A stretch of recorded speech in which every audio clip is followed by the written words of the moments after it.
Connaissez-vous avec Martin Chouinard.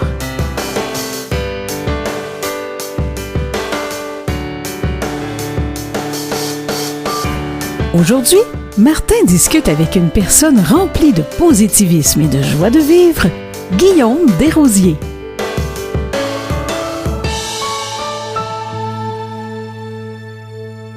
Encore une fois, aujourd'hui, je vous présente quelqu'un que je suis bien content de vous présenter parce que j'ai osé le relancer sur Facebook parce qu'on était amis, puis ça faisait longtemps qu'on s'était pas parlé, qu'on n'avait pas eu de nouvelles l'un de l'autre.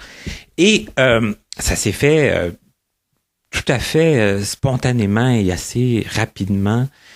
Et on est encore à distance aujourd'hui parce que mon invité, il est à Québec en ce moment. Et j'ai appris quelques minutes avant qu'on commence l'enregistrement qu'en plus, il est gaucher. Ça fait que... T'es fait, mon petit Guillaume Desrosiers. Bonjour. Bonjour. Et c'est la première fois que je dis mon petit Guillaume Desrosiers pour commencer l'entrevue. Et je vous salue bien bas de la gauche. Ben, tout d'abord, merci d'accepter de participer à Connaissez-vous. Ah, ça me fait plaisir. Et on a fait une pré-entrevue il y a quelques jours qui a été fort intéressante. Alors, je doute même pas que l'entrevue enregistrée va être aussi très intéressante. Et on pourra commencer immédiatement si on veut finir que par juger de la qualité de notre entrevue. Et allons-y. Faisons comme je fais avec tout le monde. Premièrement, est-ce que tu peux nous dire environ à quelle année tu es né? Moi, je suis né en 1984, en début d'année. Mm-hmm. Donc, j'ai passé proche d'être un bébé de l'année. Il s'en est fallu de peu, mais ça n'a pas été ça. Mais tu es né quand même... Ouais. Mais t'es né quand même assez proche du jour de l'an pour que ta fête passe un peu inaperçue. Dans l'oubli? Ouais, c'est ça. Exactement. Donc, un bébé du 3 janvier, donc c'est où ce que tout le monde est tanné de fêter. Mais c'est pas grave. Qui ont mal à la tête, mal à l'estomac.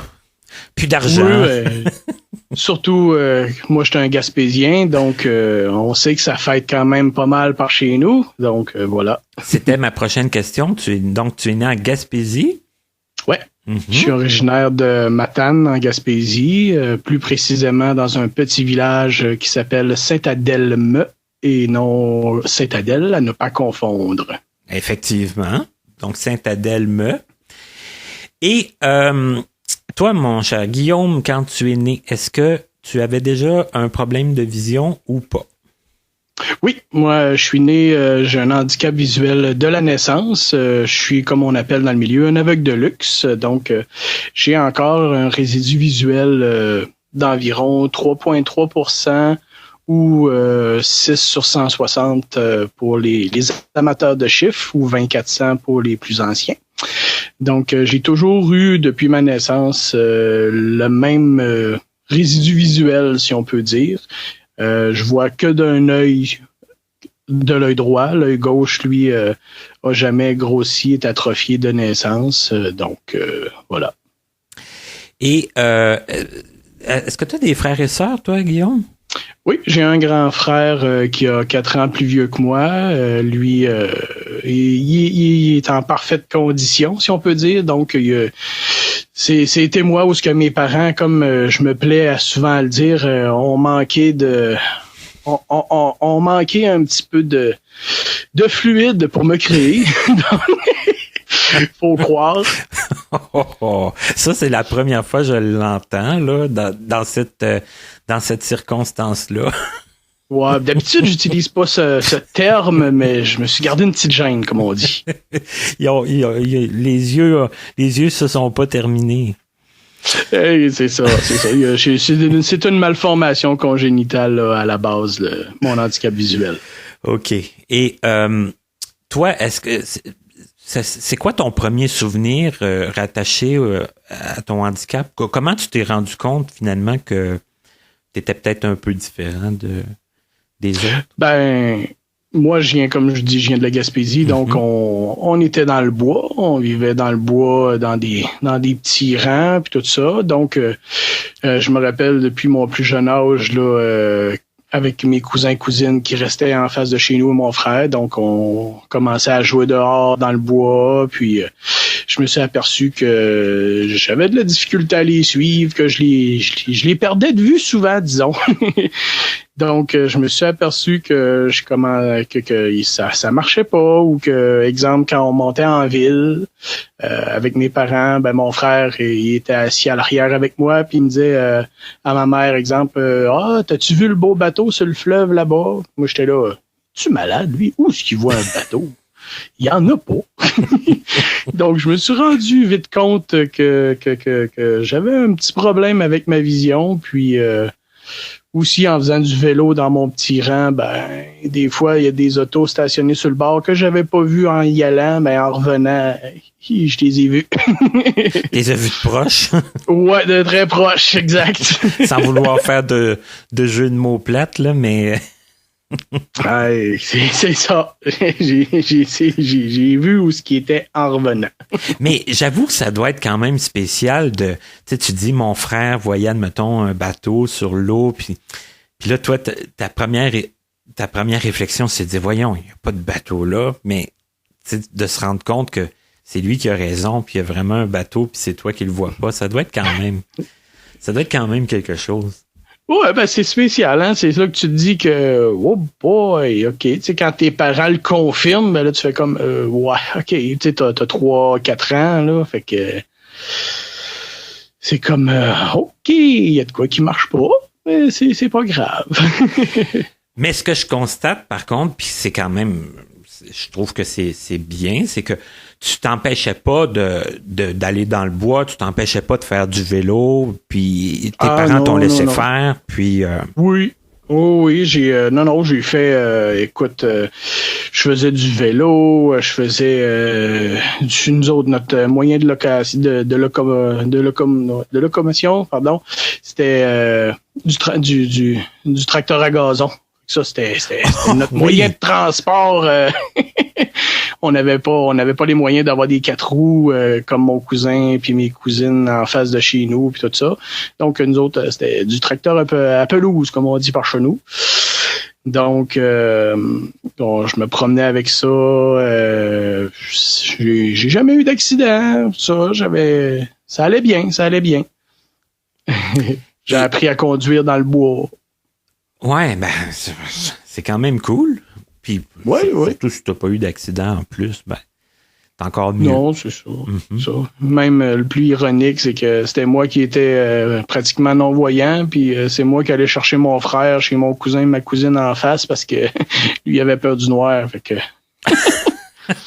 ah ouais. Oui, ça c'était drôle. Il m'appelait à la maison, viens donc me chercher. T'étais plus jeune que lui, en plus, puis... Oui, c'est ça. Ben, tu sais, là, j'avais 8-9 ans. La fin de semaine, on avait le droit de se coucher plus tard, pas mal. Fait que d'autres, on était des familles de jouets de cartes. Fait que on se couchait tard. Ah oui, vous jouiez aux cartes déjà à ce moment-là? Oui. Ah, OK. Ben, c'est quand même un beau passe-temps, les cartes, là. C'est cool. Ben oui. Et là, Guillaume, quand tu as commencé l'école, est-ce que tu as des choses à nous raconter là-dessus? Ah ben écoute, c'est sûr qu'il y a toujours des anecdotes croustillantes quand ça concerne l'école, l'éducation. Moi, j'ai fait, disons que quand j'étais jeune, j'ai fait quelques établissements parce que juste avant ma maternelle, j'ai habité dans le nord du Québec, à Fermont. Pour ceux qui connaissent pas, là, c'est juste à côté de Labrador-Cité, au Labrador. Terre-Neuve. Donc, j'ai commencé ma prématernelle là-bas. Ensuite, on est redéménagé par chez nous. Donc, j'ai fait ma maternelle là. Ensuite, j'ai fait ma première et deuxième année. Mais prématernelle, maternelle, est-ce que ça a été correct? Est-ce que... Oui, ça a bien été. J'ai pas eu vraiment de problématiques. Tu vois, on est plus jeune, puis il y a pas de livres encore nécessairement, il y a pas de travaux académiques. C'est pas comme les maternelles d'aujourd'hui, hein, qui ont des rédactions à faire quasiment. Ouais, ils apprennent à lire quasiment. C'est ça. Côté vision, ça allait bien. Je suivais bien les autres dans les activités, tout ça. Ça a commencé plus en première, deuxième année, là. J'ai commencé avec les livres. Moi, je travaillais dans ce temps-là en fonctionnellement voyant, donc avec juste du matériel agrandi. Ça, c'était bien drôle, parce que j'avais quelques petites anecdotes, là. J'avais des bonnes excuses des fois pour pas faire des devoirs parce que mes cahiers étaient trop grands, ça rentrait pas dans mon sac à dos. Faut quand même y penser. Quand vient le temps de les transporter, ces livres-là, ça prend plus de place, ça prend plus de... Forcément. C'est ça. Fait que je m'amusais avec ça un petit peu. Après ça, première, deuxième année, là, j'étais à Matane, dans une école primaire, parce que ma petite école de village avait comme pas les ressources pour me donner de l'accommodement, si on peut dire, parce qu'avec les bureaux spécialisés, avec des pinces, d'affaires comme ça. Donc, toutes mes amies étaient des amis de la ville. Donc, on faisait des petits mauvais coups, et c'était le fun parce que quand j'étais en ville, c'était plus long à avoir les répercussions chez nous. Puis, okay. Quand t'es en chicane, c'est correct, t'avais une autre batch d'amis dans ton village, fait que t'étais correct, tu sais. Et là, tu parlais des livres, tout ça, puis... c'est comme, je sais pas, pour lire au tableau, des affaires comme ça, c'est... Ouais, ça, j'étais pas capable, là. Ça, j'avais pas... peu importe où ce que j'étais placé, là, j'étais vraiment pas capable de lire au tableau. Ou, même en avant, t'étais déjà trop loin, là. Oui, okay. Ça, j'étais capable de lire sur du document agrandi, là, mais bien agrandi, mais en termes de distance, là, j'avais pas la possibilité de lire, là. Puis là, qu'est-ce qui s'est passé? Tu as réussi quand même à réussir ton année scolaire? Oui. J'ai réussi mes années scolaires première, deuxième année avant d'avoir encore un autre changement dans ma situation académique et régionale, si on peut dire. Mm-hmm. Donc, c'est ça a bien été. Honnêtement, au primaire, j'ai pas eu grand lacune, puis j'ai été très chanceux avec les professeurs, étaient accommodants et tout là. J'étais comme tous les jeunes de mon âge, j'étais un petit peu rebelle aussi, fait que j'ai eu mon lot de conséquences de retenue et de aller pelleter la cour de l'école en termes de punition. Et vous faisiez faire ça, d'aller pelleter la cour? Nous autres, là, deuxième année, je me rappelle, on avait fait, je me rappelle plus quelle niaiserie qu'on avait fait, mais je me suis ramassé en punition avec un autre élève avec lequel on avait fait une niaiserie. Puis notre conséquence, c'était d'aller déneiger le stationnement des professeurs. Ah bon? Ouais, pendant les récrés, c'était notre punition. OK. Et qu'on était surveillés, puis c'était devant le bureau du directeur. Fait que, OK, vous pouviez pas vraiment vous échapper. Non, c'est ça. Puis ni faire d'autres niaiseries. Effectivement. Fait que j'ai pas été épargné malgré mon handicap. Ouais, OK. Puis ni pour faire des niaiseries. Ça fait. Effectivement. Mais t'aimais quand même l'école? Tu considérais que t'aimais ça? Puis t'aimais apprendre? Oui, j'ai toujours eu de la facilité à l'école. Je fais partie de ceux que les gens souvent aiment pas. Ceux qui ont une très bonne mémoire puis qui ont jamais besoin d'étudier. J'ai jamais ouvert un livre de toutes mes études. Ouais, c'est vrai que c'est ceux qui disaient ça, là. Moi, j'étudie pas, puis on dit, ah, mon Dieu, va donc chez le bonhomme. Oui, c'est ça. Ouais, contrairement, justement, à mon frère, qui, lui, il avait plus de difficultés à l'école. Fait que, disons que je passais au cash rendu à la maison. Il se défoulait. OK. Mais, malgré tout, c'est tes parents, j'imagine, qui ont été conseillés de t'envoyer quand même à l'école spécialisée. Oui, c'est ça. Quand je disais tantôt que première, deuxième année, à partir de la troisième année, mes parents ont été approchés par ce qu'on appelait dans le temps, nous autres, des professeurs itinérants, puis des coordonnateurs du ministère de l'Éducation qui, eux, étaient basés à Québec par une dame qui s'appelle Réjeanne Jean, qui, elle, a conseillé à mes parents que, bon, regardez, votre enfant, il a une bonne basse vision, mais on sait pas ce qui peut arriver, il peut finir par la perdre. Fait que moi, je vous conseillerais qu'il aille apprendre le braille. Ça l'aiderait dans la vie, puis ça serait peut-être plus rapide pour lui quand on a grandi, puis en tout cas, tout le bon charabia de vendeur. Donc, mes parents ont pris la décision de m'envoyer à Québec, à l'école Saint-Charles, que ça s'appelait. C'est anciennement Saint-Charles-Borromée. Moi, je l'ai toujours connu sur le nom de l'école Saint-Charles tout court. Puis, donc, je suis parti en famille d'accueil à Québec de 1991 à 93. Donc, là, 3 ans. Juste pour expliquer, là, ça, de chez toi à Québec, tu prenais l'autobus?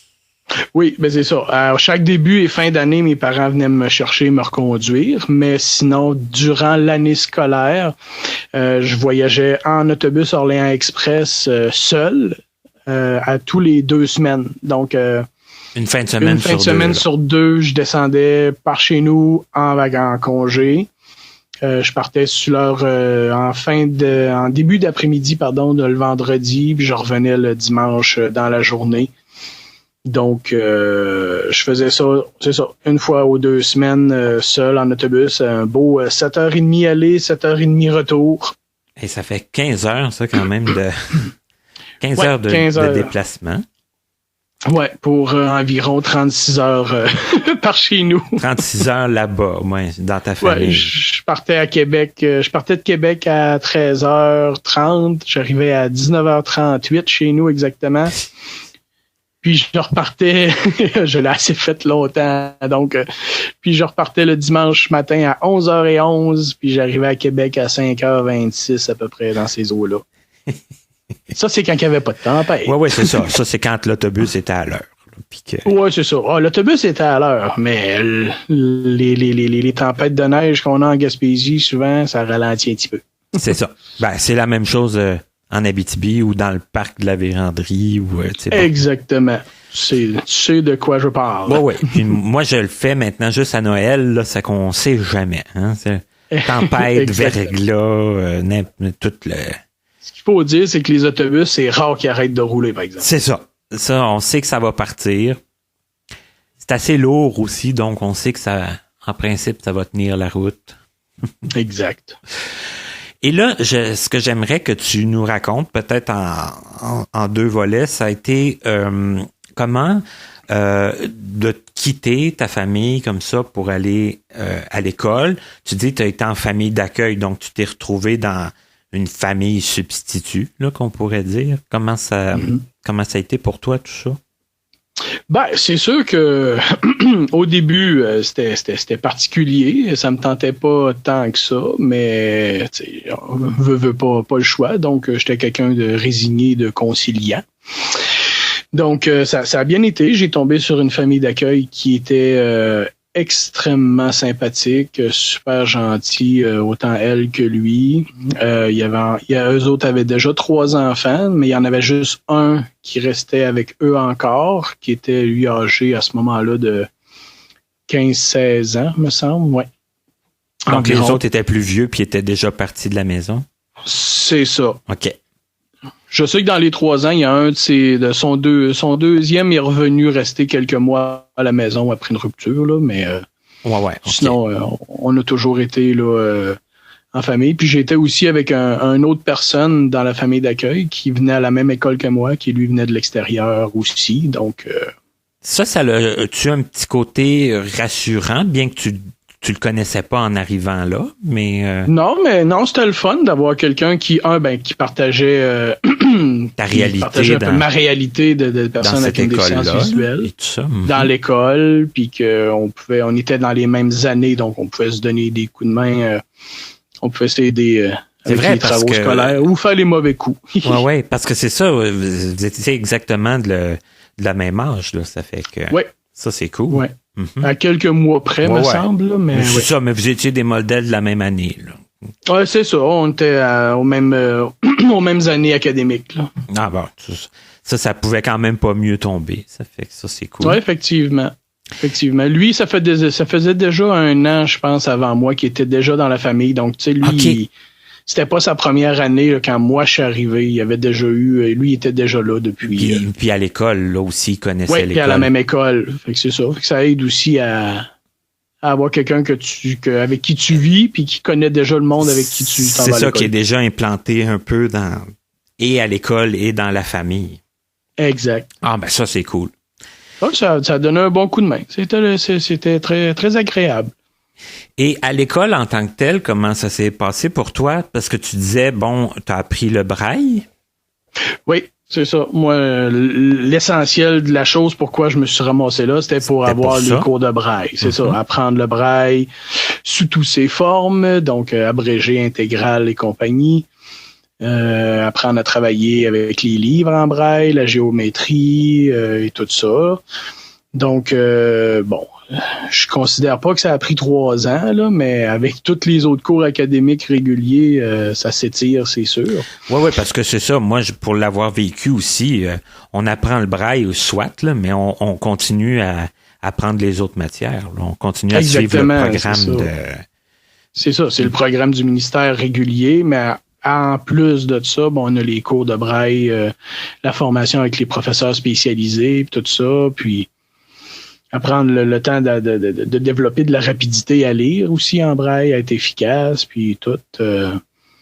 Puis en même temps, ben moi j'ai été chanceux parce que moi et l'autre personne qui partageait ma famille d'accueil avec moi, qui partageait la maison de la famille d'accueil, on était les premiers enfants à avoir un système informatique pour aller à l'école. On était les premiers à Québec. Là. Oui, que les ordinateurs arrivaient, là. Oui, on était les 2 premiers à Québec à avoir un ordinateur portable avec une plage tactile. Donc, on était un projet pilote à notre âge, là. Fait que... eh bien, quand même. Ouais. Et donc, ça s'est bien passé, grosso modo, pour toi, l'école adaptée, l'apprentissage du braille, fréquenter forcément d'autres personnes non-voyantes parce que tu n'avais pas dû en fréquenter beaucoup en Gaspésie? Non, c'est ça. Par chez nous, j'ai un grand-père du côté de mon père qui était non-voyant. Okay. Mais lui, c'était un accident qui l'a rendu aveugle. Là. Okay. Ou une dégénérescence, je me rappelle plus, là, mais me semble que c'est plus un accident. Donc, lui était non-voyant, mais c'est ça. Dans les autres enfants, là, il n'y en avait pas d'autres. Là, non. Je suis le seul de toute la famille des 2 côtés qui a une déficience visuelle. Là. OK. C'est vraiment congénital. On n'a rien de génétique dans la famille. OK. Et là, après ça, tu es retourné finir tes études chez toi? Oui, ben c'est ça. Après mes 3 années d'école à Québec en famille d'accueil, j'ai été réintégré dans mon école primaire dans mon petit village en Gaspésie, où ce que j'ai fait ma 5-6 secondaire 1 et 2. Donc là, je suis arrivé avec mon système informatique, plus une télévisionneuse, parce que après mes 3 ans d'avoir appris le braille, eux, le but, c'était que j'apprenne le braille, mais qu'ils croyaient que je serais plus fonctionnel puis plus rapide avec ça. On s'est vite rendu compte que ça me nuisait plus qu'autre chose. Avec la basse vision que j'avais, moi, je trichais, je lisais mon braille avec mes yeux. Je m'accotais le livre. Okay. Oui. Je m'accotais le livre sur un bureau avec mon épaule, avec mon coude, puis je faisais mes transcriptions à la Perkins en lisant mon braille. Je me suis fait souvent chicaner pour ça. Fait que ce qu'on a pris comme décision quand je suis parti de là, c'est que j'ai utilisé le système informatique pour lire et écrire à l'ordinateur avec la plage tactile. Des livres quelques livres en braille pour me dépanner ou m'accommoder si les ouvrages en imprimé posaient problème. Mais j'avais aussi l'assistance d'une télévisionneuse. Donc, moi, j'étais équipé comme ça dans ma salle de classe dans mon petit village. Puis, pour mon système informatique, ils avaient installé un écran sur les bureaux de mes professeurs. Ah oui, ça, j'avais trouvé ça très drôle quand tu m'avais dit ça. Ça veut dire que tu ne pouvais pas faire de niaiserie, là. Ouais, c'est ça. Puis, ce qui est encore plus tannant, c'est que, admettons qu'à l'école, ils donnaient une dictée ou... oui. Elle nous demandait de rédiger de quoi, sans être une dictée. Moi, je tapais, puis j'écrivais, puis j'étais pourri en français, donc je faisais souvent des fautes. Mais là, tu n'as pas le temps de te corriger ou te relire, que t'entends le prof en avant. « Guillaume, t'as fait une faute, là? » Ouais, mais je peux-tu me relire, là? C'est ça, elle avait accès. Elle avait accès automatiquement. Devant tous les autres élèves. « Guillaume, t'as fait une faute? » Ouais. Calme. C'est que non, c'était cocasse. Ouais. Des fois, je simulais que le fil fonctionnait pas. Ouais.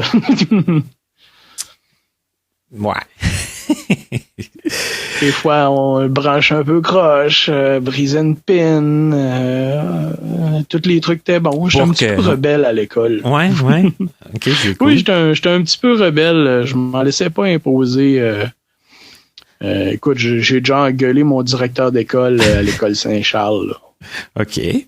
Mais tu dis, je m'en laissais pas imposer, mais c'est parce qu'à quelque part, c'était pas tout à fait traité comme les autres, là, parce que, tu sais, je veux dire, toi, le contenu de ce que tu écrivais apparaissait automatiquement sur le bureau du prof, alors que les autres étudiants, ils vivaient pas ce stress-là. Hein?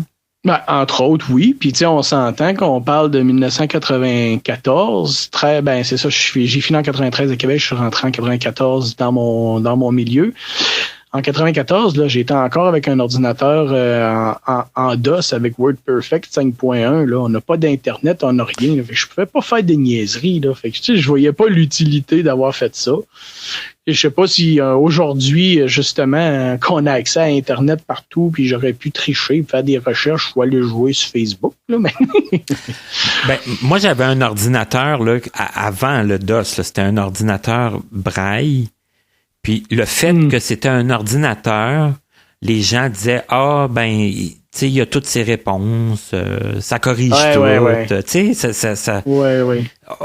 On n'était pas avec la technologie d'aujourd'hui, mais les gens prétendaient déjà qu'un ordinateur, ça fait tout à ta place. Oui, que ça avait la science infuse. C'est ça. Puis que tu trouves tout ce que tu as besoin là-dedans. Là. Ça fait que je comprends un peu le... C'est ça, mais c'était pratique, par exemple, quand il y avait des suppléantes puis que tu pognais une copie, c'était ta méthode pour écrire. Fait que tu disais, je vais te l'imprimer demain. Tu écrivais une ligne puis tu faisais copier 120 fois. C'était le fun. Oui, ça c'est ça. Et intelligent un petit peu, j'allais modifier quelques lignes comme si j'avais fait des fautes de frappe. Oui, pourquoi pas. C'est du côté... Et là, tu disais que tu avais fait à cette école-là jusqu'en secondaire 2, c'est ça? Ça fait que... Ouais, c'est ça. À mon école de village, on avait c'était de première année jusqu'à secondaire 2 qui était couvert au programme scolaire.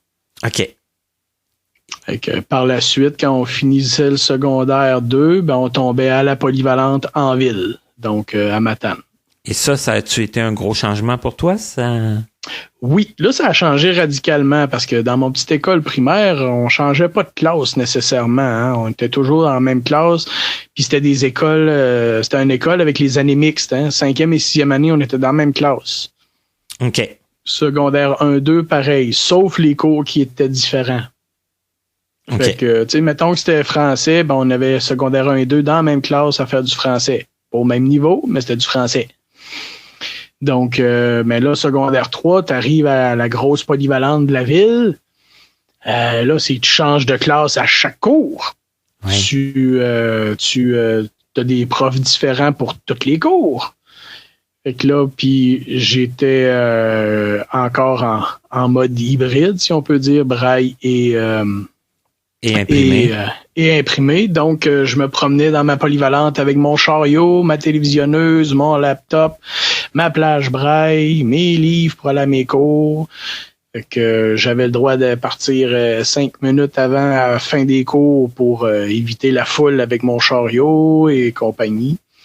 Et aller t'installer dans l'autre local, puis... Exactement, ou aller changer mes livres, aller à mon local. Ben, j'avais un local qui était dédié pour moi, juste pour ranger mes choses, puis tout ça. Puis moi, je m'en servais pour recevoir mes chums.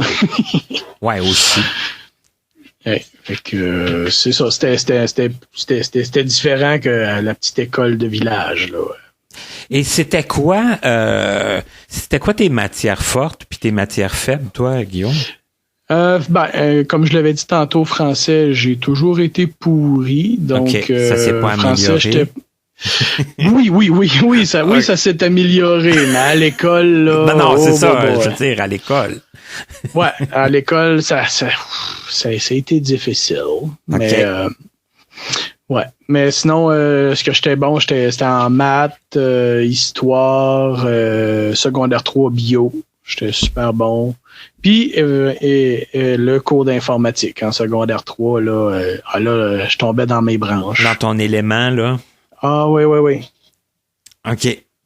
Et quand t'es venu le temps aussi de penser un peu à qu'est-ce que tu allais faire après, c'était l'informatique, ça a été ça? Ça a été... Moi, honnêtement, j'ai eu la piqûre au départ, quand on a eu notre premier système informatique là, à l'âge de 8 ans là, à Québec. J'ai eu la piqûre de tout ça. Déjà là, déjà à ce moment-là. Ça m'a attiré, ça m'a intéressé. En jouant sur mon portable qu'on m'avait donné, qui était en DOS, mais de manière, je me suis aperçu que, crème, il y a une autre affaire là-dedans. Si je tape Windows, ça fait quelque chose. J'ai découvert Windows 3.11, fait que j'ai commencé à jouer là-dedans. Puis c'est ça s'est développé petit à petit là avec ça. Et que j'ai tombé un accro de l'informatique. Là. J'adorais ça. Et je me suis dit, plus tard, je pense bien que je vais m'en aller là-dedans. Et c'est ce qui s'est passé après le secondaire? Ouais, c'est ça. Après le secondaire, ce qui est ironique en plus là-dedans, c'est que mon frère, qui est plus vieux que moi, lui a développé la passion de l'informatique par moi, en me voyant aller avec ton, il a développé un intérêt. Exactement. Fait que pendant que moi, j'étais au secondaire puis que je me disais, j'aimerais sûrement aller en informatique, mais je sais pas trop qu'est-ce que je pourrais faire, quoi m'aligner. Ça s'est adonné que mon frère, lui, est allé suivre des cours informatiques. Fait que en réseautique, en technique, puis tout ça. Fait que là, quand j'ai sorti de là, il m'avait comme un peu tracé la route. Fait qu'il j'ai suivi ses traces, mais c'est lui qui m'a devancé, qui a devancé ma passion. Tu lui as donné l'idée, puis lui, il t'a ouvert. En tout cas, il a fait le cours, puis toi, tu y as été aussi. Exactement, c'est ça. Donc, après le secondaire, je m'étais inscrit au cégep. Mais pour la technique en informatique, il me manquait mes mathématiques de 5, mais fortes. J'avais mes normales, les régulières, mais pour rentrer dans la technique, ça prenait les mathématiques. Dans mon temps, ils appelaient les 536. Là, aujourd'hui, ça change de nom à tout vent. Mm-hmm. Donc, j'ai rentré au cégep en accueil et intégration qu'ils appellent. Donc, j'avais toutes mes matières de cégep de base, mais j'avais pas accès à mes cours de technique. À la place, j'avais un cours de mathématiques 536. J'ai fait une demi-session, puis j'ai comme fait arc. Non, j'aime pas ça. Je suis pas capable. Ça m'écoeure. Je sors de là, puis j'ai fait comme mon frère. Puis j'étais allé au privé. J'étais allé faire un AEC, une attestation d'études collégiales, dans un collège privé à Québec qui s'appelle Multi-EXA, où ce que mon frère avait été. OK, c'est que tu as vraiment même été aux mêmes endroits, au même endroit que ton frère. Oui, parce que mon frère avait déjà fait l'exercice de Mon frère, lui, il avait pas pu aller au cégep parce qu'il avait eu plus de difficultés à l'école. Donc, ça s'imposait plus qu'il aille à ce collège-là. C'est ça. Il y avait eu de la difficulté en maths et compagnie. Donc, puis il avait déjà fait l'exercice de voir qu'est-ce qui était... Quel type de collège privé comme ça étaient les plus réputés ou qui avaient le plus gros pourcentage d'embauche, là, les chiffres, les fameux chiffres, là. Donc, c'est ce qu'il avait choisi. Fait que j'ai été à la même place. Je me suis dit, ça peut pas être pire. Et comment ça s'est passé? Est-ce que tu as réussi à bien suivre? Puis est-ce que tu as été bien accepté? Est-ce que ça... Oui, moi, honnêtement, dans toutes mes études, j'ai été très, très, très chanceux. J'ai toujours eu des personnes ouvertes d'esprit. J'ai rarement eu de blocus, de problématiques. Encore moins au collège là, parce que quand je me suis inscrit au collège, le coordonnateur des étudiants qui était là à ce moment-là, c'était un gars qui a fait son cours avec mon frère. Donc, il me connaissait. Je le connaissais très bien. Fait qu'il est allé voir la directrice du collège, puis il en a parlé. Il a dit, on aura un élève là, qui veut s'inscrire, puis lui, il a une déficience visuelle. Ensuite... mais je le connais, puis tout ça, puis on n'aura pas de problématique. Fait que ça s'est arrêté direct là. Fait que quand je me suis présenté en entrevue, ça a passé comme dans du beurre. Donc, j'ai été admis, j'ai fait mon cours avec... à ce moment-là, j'avais même aucune adaptation. Okay. Je travaillais même pas en ZoomText, même pas en JAWS. J'étais à la loupe, à la main, la face collée dans l'écran. Et c'était bien drôle. Pourquoi tu dis ça comme ça? Parce que, exemple, nous, c'était des classes qui étaient assez petites. Puis, il y avait un autre gars qui s'appelait Guillaume aussi dans la classe qui était toujours, ça donnait qu'il était toujours en face de moi. OK. Et il mesurait à peu près 6 pieds 1, le gentil monsieur. Le gentil jeune homme comme moi. Mais il y avait toujours l'habitude. Ouais, mais toi, tu mesures pas 6 pieds 1, on s'entend? Non. Moi, je suis 5 et 6 et quart. Là, OK. Donc, il mesurait 6 pieds 1, puis il avait toujours la fâcheuse habitude de s'étirer sur sa chaise comme un grand spaghetti. Ouais, mais ça prend de la place, 6 pieds 1, là. C'est ça. Sauf qu'une année, il s'est étiré, mais tellement loin et tellement raide qu'il en a botté mon écran. Mais voyons. Moi, j'avais déjà... oui, c'est comme à côté dans mon écran avec ses bras, ça a comme fait pang! Mais moi, j'avais déjà la face dans l'écran avec ma loupe, fait que ça a fait pang! Fait que disons que c'était assez drôle. Mes autres collègues étaient bien crampés, puis moi aussi d'ailleurs, là, ça a rien fait du tout, mais c'était juste bien drôle. Drôle d'anecdote quand même. Donc, t'as réussi ta formation sans adaptation, sauf la face proche là, de l'écran, avec les inconvénients des fois que ça peut occasionner, mais sinon, t'as réussi. La seule adaptation que j'avais à ce niveau-là, c'était une télévisionneuse pour faire mes examens papier. OK. Parce que sinon, à la base, c'est un cours d'informatique, donc tous nos documents étaient déjà informatisés, fait que...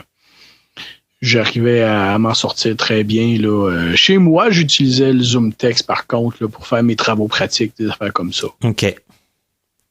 Mais on changeait souvent d'ordinateur, fait que c'était trop compliqué d'avoir le ZoomText partout, puis tout ça. C'est ça. Mm-hmm.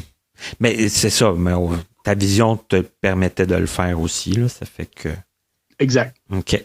J'ai toujours voulu aussi, malgré mon handicap, j'ai toujours été quelqu'un qui essayait d'avoir le moins d'adaptation possible.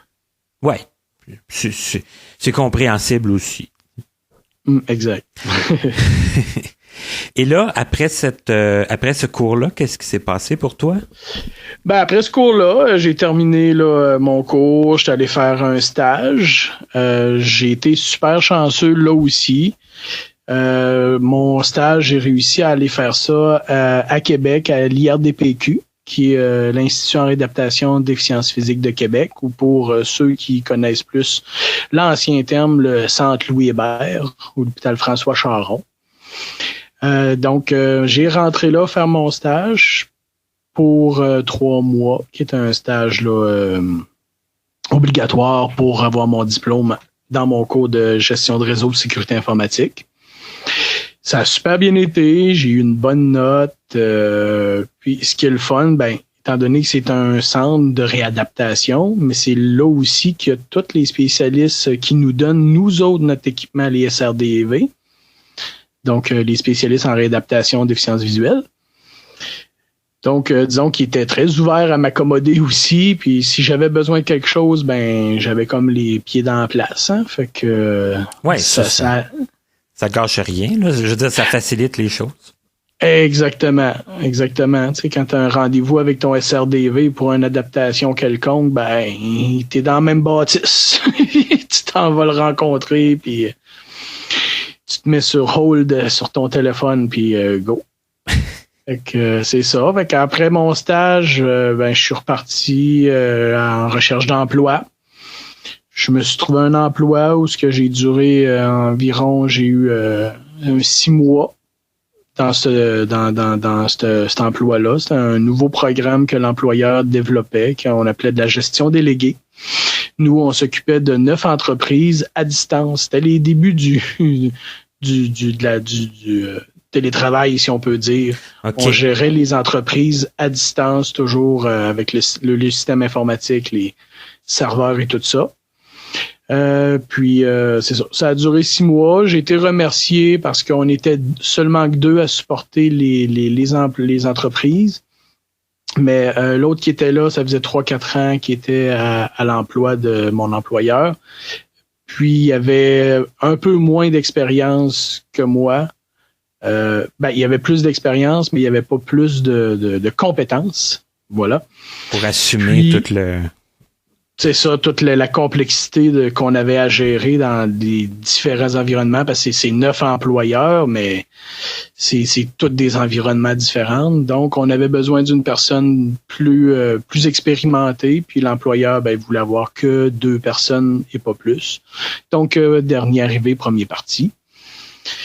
Fait que par la suite, ben, j'ai fait des petits contrats en impartition. Donc, à mon compte, je m'étais parti ma petite compagnie faire des contrats. J'en ai fait encore une fois plusieurs à l'IRDPQ. J'ai été réengagé pour faire des mandats en impartition du déploiement de nouveaux ordinateurs quand le gouvernement a eu des grosses subventions pour changer le parc informatique en 2008, 2009, 2010. Donc, je me suis ramassé là. 2008-2009, pardon. Donc, j'étais allé faire des mandats là, j'ai gagné de l'expérience, puis tout. Puis là, ben, une année, je me suis... j'arrivais plus à trouver autre chose d'assez stable, si on peut dire, pour être capable de vivre juste de ça. Donc, j'ai pris la décision d'aller faire un autre cours pour aller exploiter une autre passion que j'avais. Oui. Donc, je me suis inscrit dans un cours au campus Notre-Dame-de-Foix à Québec, qui est encore un collège privé, qui est le cours, je suis allé faire un autre AEC, une autre attestation d'études collégiales, qui est en enregistrement et sonorisation. Mm-hmm. Donc, ouais, j'avais un gros faible pour tout ce qui était son, musique, je joue de la guitare moi-même. Bon, c'est une catastrophe, mais c'est pas grave. Tu veux pas nous en faire un petit bout? Je vais vous épargner ça. Ah, ok. Non, je suis très conscient, je veux pas rendre personne malade, là. OK, mais donc, tu serais bien pour enregistrer quelqu'un qui voudrait s'enregistrer ou... C'est ça. Quelqu'un qui a des bonnes compétences, là, oui, c'est ça. Moi, mon but, c'était ça. C'était quand j'étais allé faire le cours, c'était faire de l'enregistrement, travailler plus en studio. Faire de l'enregistrement, du mixage, pré-mastering, tout ce qui touche les prises de son, l'acoustique des instruments, puis tout ça, là. Donc, c'était un cours qui était très, très, très le fun à faire. Là où j'ai eu plus de difficultés avec ma vision, c'est sûr que ça a été plus complexe, mais j'ai eu des profs qui étaient très, très accommodants encore une fois. Donc ça aussi, c'est aidant, là, parce que, bon, c'est sûr que il y a peut-être des aspects qui sont plus... qui sont moins accessibles, qui sont moins... c'est plus difficile à réaliser parce que, tu sais, exemple, dans le cours, on avait des cours qu'on appelle de live, donc pour faire du son en spectacle. Donc sur la scène puis tout ça. Sur la scène, c'est ça. Donc faire du montage de scène, faire du câblage de scène, on s'entend qu'avec la déficience visuelle, c'est pas évident, puis ça peut être très dangereux. Ben aussi là, parce que des fois vous montez peut-être dans des places là, puis c'est ça. Des fois, il faut que tu fasses de la rig, tu montes des caisses de son avec des treuils, puis tout ça. Puis des fois, les scènes, il y a certaines dalles qui sont enlevées pour passer du câblage. Et puis, c'est sombre. Fait que honnêtement, c'est pas ce que moi je visais, mais j'ai fait le cours pareil. Puis, parce que c'était dans la formation, puis que bon. Exactement. Mm-hmm. Mais ce que j'ai bien aimé durant ce cours-là, avec ma formation informatique que j'avais déjà, je me suis quand même attiré les faveurs de mes enseignants qui ont cru en moi, si on peut dire. Parce que j'étais, moi, quand je suis rentré à mon cours, donc après la première, c'était 2 sessions. Donc, à la 2e session, il y a comme une nouvelle cuvée qui rentrait après nous, où ce qu'eux faisaient la première batch de cours que nous, on avait fait. Nous, on évolue, on passe à d'autres cours. Fait que les professeurs envoyaient les nouveaux étudiants me chercher dans un autre de mes cours pour aller les dépanner avec l'ordinateur du studio qui avait des problèmes. Parce qu'il avait détecté que j'étais une personne qui se débrouillait pas mal en informatique, puis on avait bien confiance en moi, il avait bien confiance en moi, pardon. Donc, ce qui m'a conduit à mon plus gros contrat et mandat à vie qui m'a, qui m'a défini en termes de technicien, puis qui m'a montré à quel point... en quoi j'étais capable.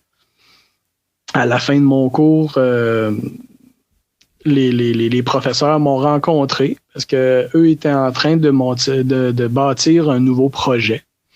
Quand je dis bâtir, c'est autant physiquement que sur papier. Il est en train de construire des nouveaux locaux, des nouvelles salles de son, puis tout ça. Puis de bâtir aussi l'architecture informatique. Puis le technicien qui avait engagé les ont lâchés. Il a lâché le projet. Il les a... c'est pas lui, il s'est retiré, là. Puis... C'est ça, il s'est retiré. Il a pas... à la dernière minute en plus. Le cours allait ouvrir... le cours ouvrait 1 mois et demi après que la personne ait dit « Moi, je le fais plus ». Mais il avait pas commencé non plus, là. Non, c'est ça. En plus, c'était dans le mandat. Il devait faire ça durant les 6 dernières semaines, les 4 dernières semaines de l'année, plus les 2 premières de janvier, parce que le cours débutait dans le coin du 18 janvier. C'est ça, à la mi-janvier, là. Ça fait que... C'est ça, mais tu rajoutes les fêtes là-dedans. Ouais, c'est ça. Donc, mais c'était pendant ce temps-là que ça devait être monté, là. Puis, exactement. Okay. Puis tu devais faire toute acquérir le matériel et compagnie.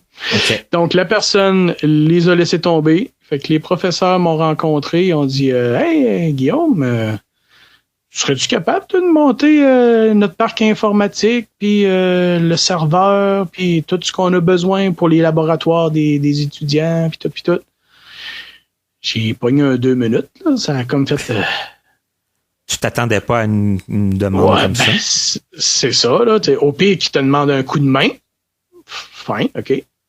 Mais là, c'était plus que ça, là. C'était c'était plus que ça. Responsabilité, là. Oui, ils m'ont dit il faudrait qu'on commande le matériel, puis il faudrait choisir le matériel comme là. Je dis, il n'y a rien de fait, là. Non, il dit, le gars, il nous a laissé tomber, puis il n'y avait rien d'avancé, il n'y avait rien de commandé. Et que j'ai eu mon petit 2 minutes, puis j'ai fait, bah oui, on va faire ça. C'est arrivé un jeudi. Puis ils ont dit, les profs ont dit, amène-nous une soumission lundi avec tout ce que ça prend. Et boy, mais là, moi, j'étais encore dans mes cours aussi, pareil avec les profs, là, avec les mêmes profs. Mm-hmm. Fait que je vais vous dire que le jeudi soir, vendredi, je me suis organisé pour sauter un cours vendredi après-midi pour pouvoir faire des téléphones puis avoir des prix puis tout ça. Puis le lundi, j'étais arrivé avec ma soumission avec les 60 PC pour les laboratoires, les régies surround, un serveur, tous les systèmes de stockage, l'équipement réseau avec le câblage et tout le kit. Puis on dit parfait. Ils ont on soumet ça à la direction de l'école, puis si ça passe, ben t'es avec nous autres. 2 jours après, mes profs arrivent, ils disent parfait, ils disent on commence la semaine prochaine. Oh yeah! OK. Puis là, ben, je finissais mon cours aussi.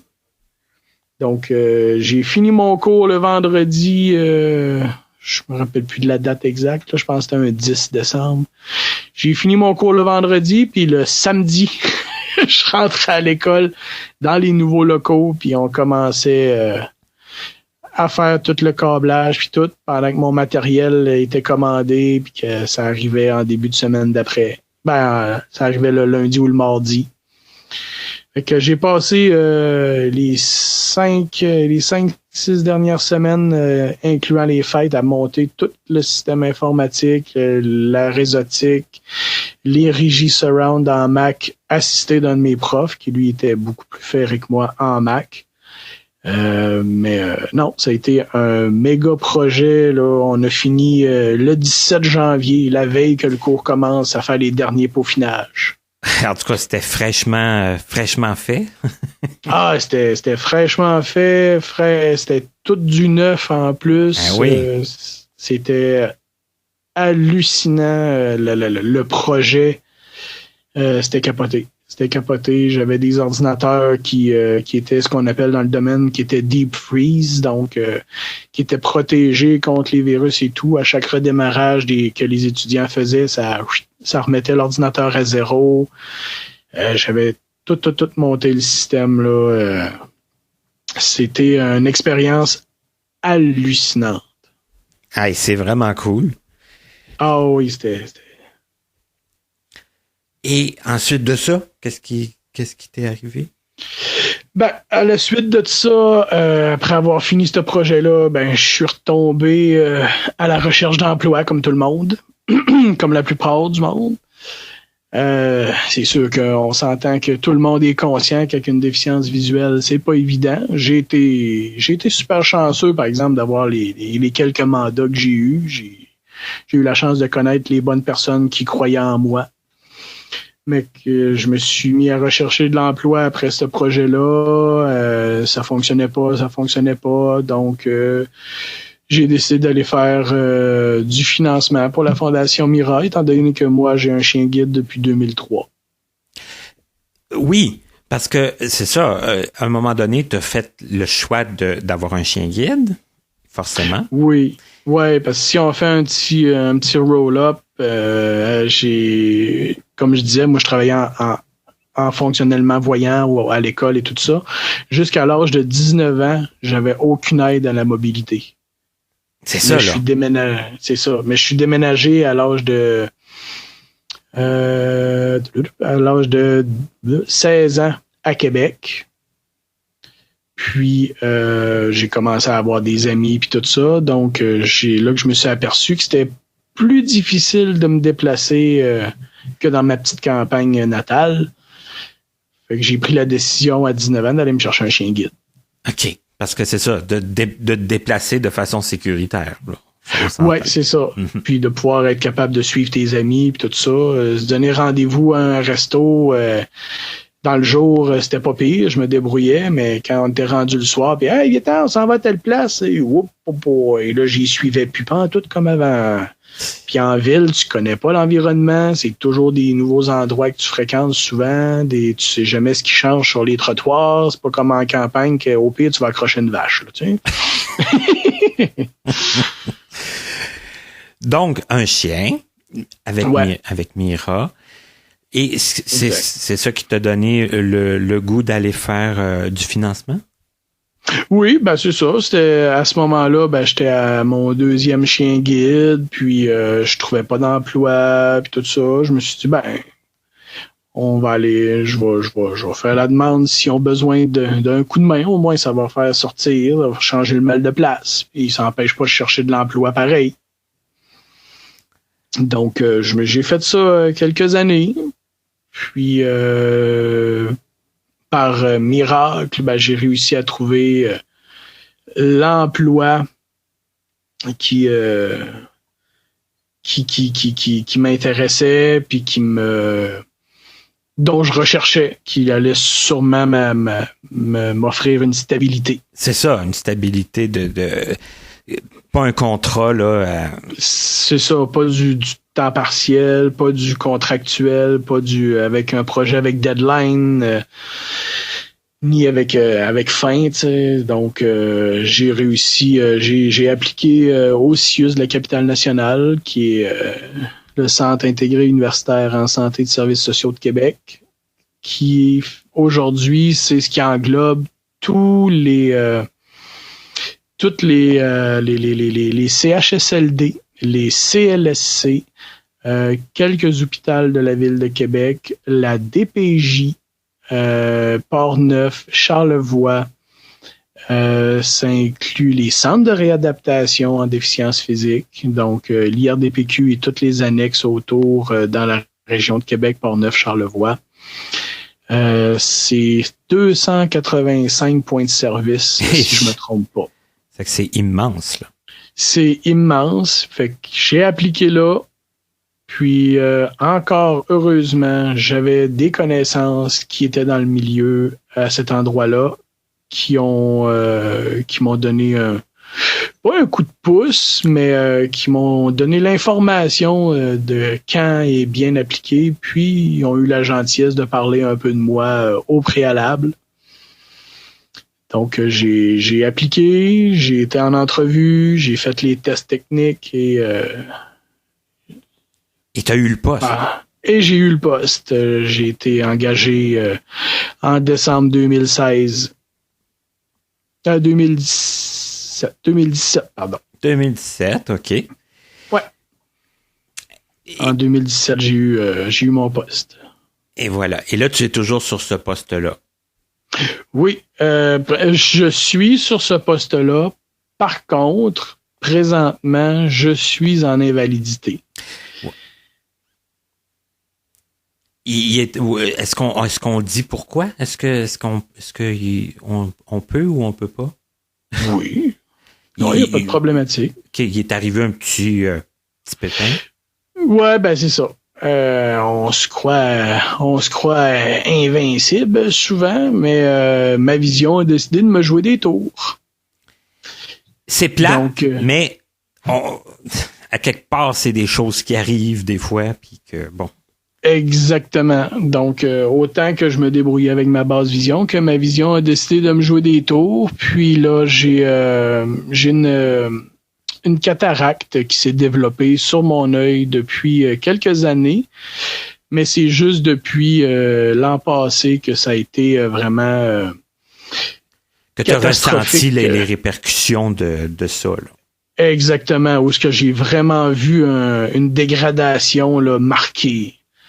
Donc, ce qui m'a conduit à une invalidité parce que j'ai plus la vision pour réaliser mon poste en fonctionnellement voyant.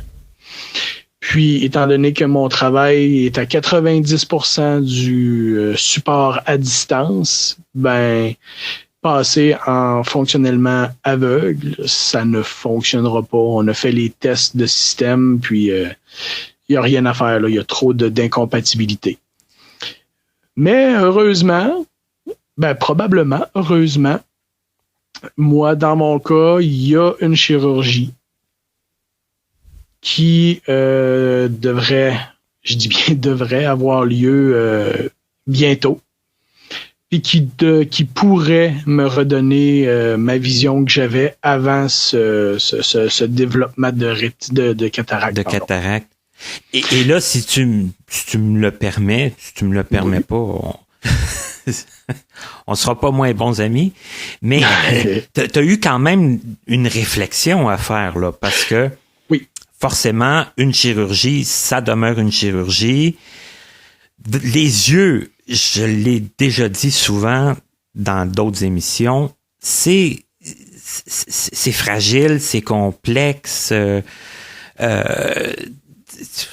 Il a fallu que tu réfléchisses quand même, là. Oui, parce que moi, justement, étant donné que la condition de mon œil est très particulière, étant donné justement les malformations congénitales dans mon œil, donc ma rétine, moi, à la base, ma rétine dans mon œil droit, elle est mal formée, il me manque des bouts. C'est ce qui fait que ma vision est loin d'être optimale, puis que j'ai un champ de vision d'environ 11 degrés à l'habitude. J'ai de l'astigmatisme, j'ai du strabisme et j'ai des yeux de type columbome qu'on appelle. Donc ça, c'est la rétine, pas la rétine, mais l'iris qui est fait comme une goutte d'eau ou un œil de chat, mais à l'envers. Donc qui coule par en haut. Donc c'est comme c'est ça, c'est la serrure à l'envers, là, si on peut dire. Le petit bout en bas, puis la goutte en haut. Donc, ça cause des problématiques à la chirurgie. Ça cause des problèmes. Ça augmente les risques énormément de problématiques à la suite de la chirurgie. Parce qu'une personne normale, une personne normalement constituée de ses yeux... un œil, là... disons plus conventionnel. Traditionnel, ouais, conventionnel, voilà, merci. A environ a une chance sur 2000 d'avoir une problématique au niveau de la rétine. Parce qu'une chirurgie comme celle-là pour la cataracte, à mon âge, a plus de risque de causer un décollement de la rétine suite à la chirurgie qu'une personne plus âgée, donc comme Martin. donc, avec la forme de mon œil puis les problématiques qui sont associées, mes chances passent de une chance sur 2000 à une chance sur 20. Oh, OK. Donc, le pourcentage de risque augmente significativement. C'est beaucoup de lettres pour une seule bouche. Hein? Oui, c'est ça. Non. Surtout à l'heure qu'il est. Exactement. Donc, c'est ça. Ça augmente beaucoup. Ça, c'était pour m'avoir traité de vieux, ça. Ouais, c'est bon. On est quitte. Ouais. Excellent. Jusqu'à quand? Les bons comptes font les bons amis. Jusqu'à quand, ça? Autre question, là, mais bon. Autre débat. Donc, ça fait ça. Ça fait environ 1 an que je suis au courant de la problématique, puis que je réfléchis, que je me demande qu'est-ce que je fais, si je prends le risque ou non. À la base, j'avais pris la décision d'attendre, d'être à la limite, en me disant... écoute, je vais attendre de plus rien voir du tout. Fait que comme ça, je prendrai le risque. Puis si ça lâche, j'aurais rien perdu. J'étais déjà rendu là. Donc, mais au final, après avoir discuté avec les spécialistes et mon optométriste de l'IRDPQ, me fait savoir que ouais, mais ça serait peut-être important que tu le fasses faire. Parce que, étant donné que ta rétine est difforme, si on peut dire, puis que ta cataracte est tellement épaisse qu'on ne voit plus l'intérieur de ton œil. Donc, s'il y a un autre problème qui a à survenir, on ne le verra pas. Puis si un décollement de la rétine survient, par exemple, puis qu'ils l'ont pas vu, là, ça va être autant fatal. Ouais, ça fait Ils n'auront pas pu prévenir. C'est ça, c'est pour essayer de te redonner de la vision puis essayer de t'éviter d'autres problèmes aussi qui verraient pas si on conserve la la cataracte. cataracte. Exactement. Vous voyez, quand C'est je ça. disais que c'est complexe, là, et puis tout ça, hein, c'est juste la façon que tu nous l'expliques. Tu nous l'expliques très bien, mais on voit à quel point que c'est pas simple. C'est ça, c'est complexe. Puis comme dans ma situation, j'en ai juste un qui fonctionne un petit peu, fait que j'ai pas de backup. C'est ça. T'sais, comme puis honnêtement, il y a plusieurs personnes qui sont dans ma situation d'ailleurs, s'ils ont un certain résidu, c'est souvent sur un seul œil. Ben, moi-même, c'est ça. Ça fait que, bon, déjà, on est 2 sur 2, là. C'est ça. Puis dans mes entourages, j'en connais plusieurs. Ça fait que quand t'es question de jouer dans notre œil qui voit, ben, forcément, on est y beaucoup pense. plus craintif. C'est ça. Donc, mais les pronostics sont bons quand même. On c'est va ça. se le souhaiter. Mm-hmm. Puis, t'as pris la décision, puis je pense que c'est la bonne décision aussi. Puis, on va souhaiter que tout se passe bien, que tu puisses récupérer ton poste et ta vue. Oui, c'est ça qui est le fun par contre, étant donné que j'ai un bon emploi puis un bon employeur. L'avantage que j'ai, c'est que si tout revient à la normale, étant donné que moi, j'étais sur un programme d'invalidité de l'employeur, et mon poste est gelé, donc je vais récupérer toute mon ancienneté que j'avais accumulée. Je récupère mon poste et tout. Donc, j'ai cette chance-là de ne pas recommencer à zéro après. Oui, c'est ça. C'est bien que tu utilises le mot chance parce que c'est pas tout le monde qui disons, cette l'opportunité d'être, disons, d'être bien protégé, d'être bien. C'est ça. Non, là-dessus, je leur en ai très, très reconnaissant. Puis c'est ça. Je suis vraiment chanceux d'avoir tombé avec un employeur comme ça qui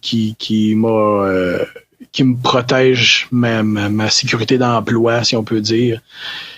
C'est pas tout le monde qui aurait eu... j'aurais eu cette même situation-là au privé, mettons, d'un employeur privé, et je suis pas mal certain que une fois ma vision revenue, s'il revient, il aurait fallu que je me remette en recherche d'emploi. Oui, il y a des chances. J'ai cette chance-là, puis on va en profiter, puis on va l'apprécier. Oui, puis on va se croiser les doigts, puis on va souhaiter aussi d'avoir des nouvelles de ça bientôt. Bien sûr. Ensuite de ça, si on fait un dernier tour de piste, là, on a parlé beaucoup d'informatique, on a parlé de musique. Bon, tu disais que tu jouais un peu, mais tu veux pas nous le faire entendre. Ça fait que, bon. Non, c'est par respect pour tes auditeurs, Martin. C'est quoi tes autres passe-temps, tes autres occupations? J'aime beaucoup, c'est sûr qu'avec l'informatique, j'aime beaucoup la techno, tout ce qui est gadget, mais j'affectionne beaucoup la cuisine. Ah! Et qu'est-ce que t'aimes cuisiner? Écoute, moi, je viens d'une famille en partant qui est des cuisiniers. Donc, avoir les connaissances, puis la chance d'essayer des choses. D'aimer essayer, puis d'aimer le faire, là, parce que... C'est ça, c'est ça. Puis, j'avais pas nécessairement les compétences, mais je les développe au fur et à mesure, puis ça va bien. Tu sais, quand tu as les connaissances, mais pas les compétences, des fois, ça va pas bien. Mais quand les compétences jumellent avec les connaissances, you bet, ça donne des bons résultats. OK, mais donc, là, c'est quoi tes résultats, là? Qu'est-ce que t'aimes concocter? Moi, je suis un monsieur barbecue.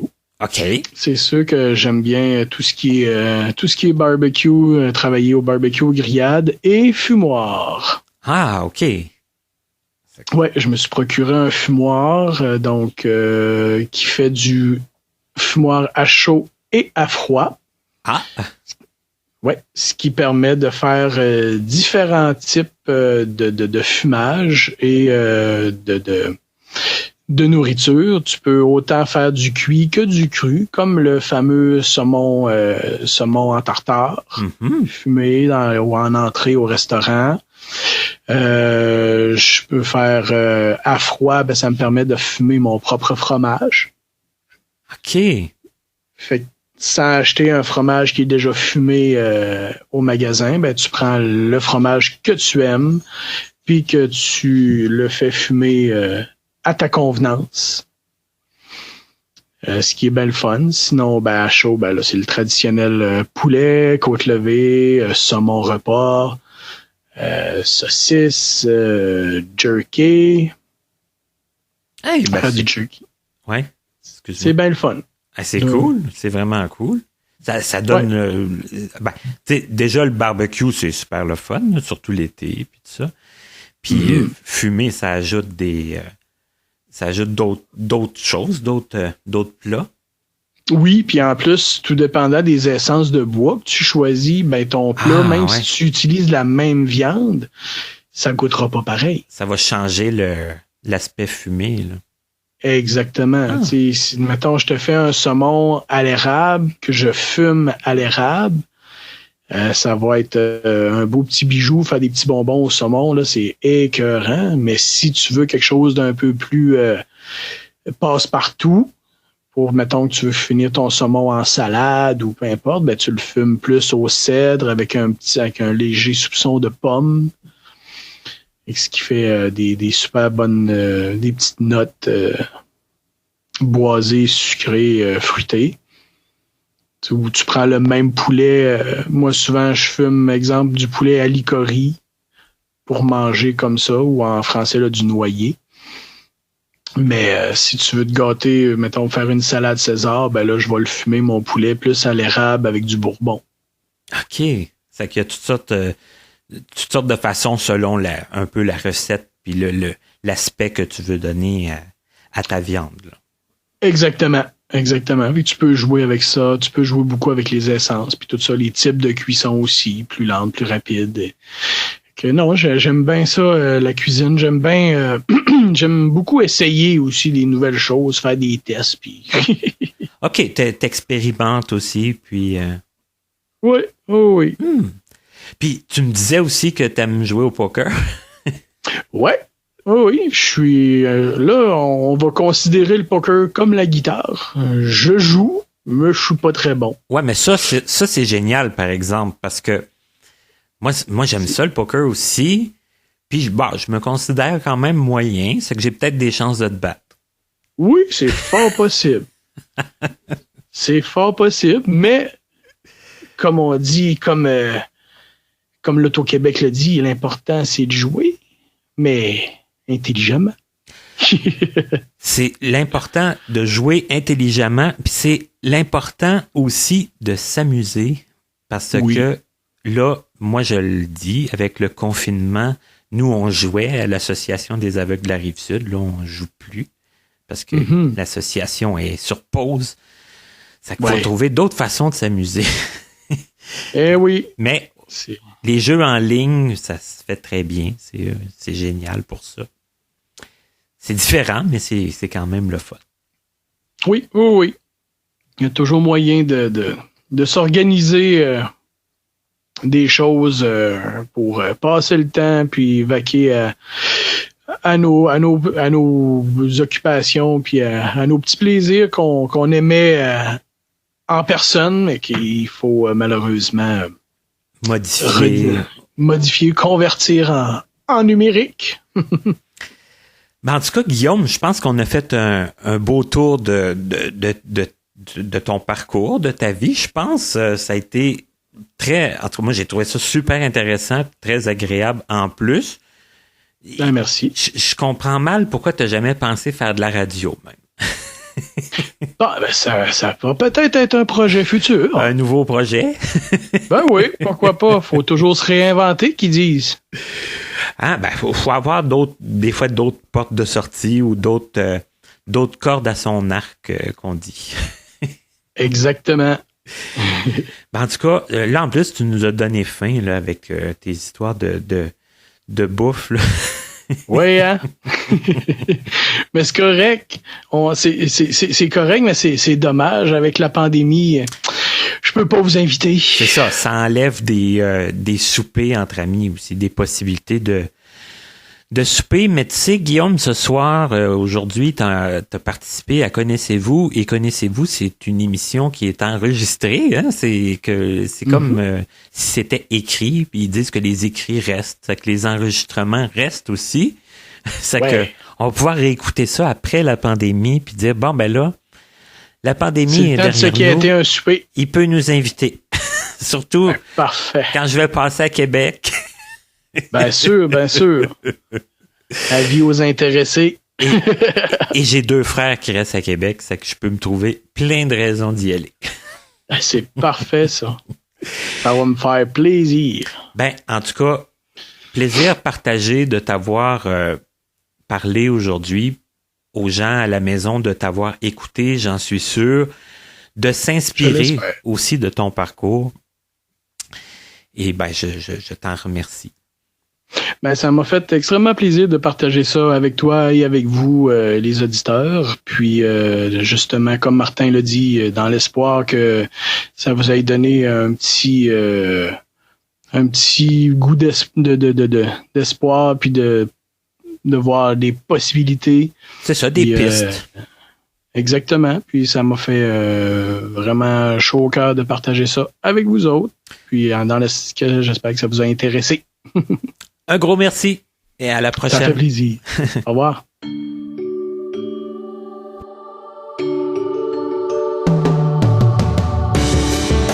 Vous venez d'écouter Connaissez-vous avec Martin Chouinard, collaborateur bénévole. Montage, Frédéric Gauthier. Mise en ligne, Stéphanie Carrasco. Musique, Stéphane Pilon. Présentatrice, Katia Darèche. Un immense merci à l'Association des aveugles de la Rive-Sud, AARS, ainsi qu'aux autres entreprises et organismes de nous prêter des locaux pour l'enregistrement de certaines de nos entrevues. Pour connaître les dates de nos prochaines émissions, ainsi que nos invités à venir, nous vous invitons à vous abonner à notre infolettre et à nous suivre sur les réseaux sociaux. Vous pouvez nous faire part de vos questions, commentaires et suggestions en passant par notre site Internet au www.martinchouinard.com. Avant de vous quitter, il est important de vous rappeler que les opinions émises par les invités entendus à cette émission leur appartiennent et ne reflètent pas nécessairement la pensée des collaborateurs de Connaissez-vous. À la prochaine!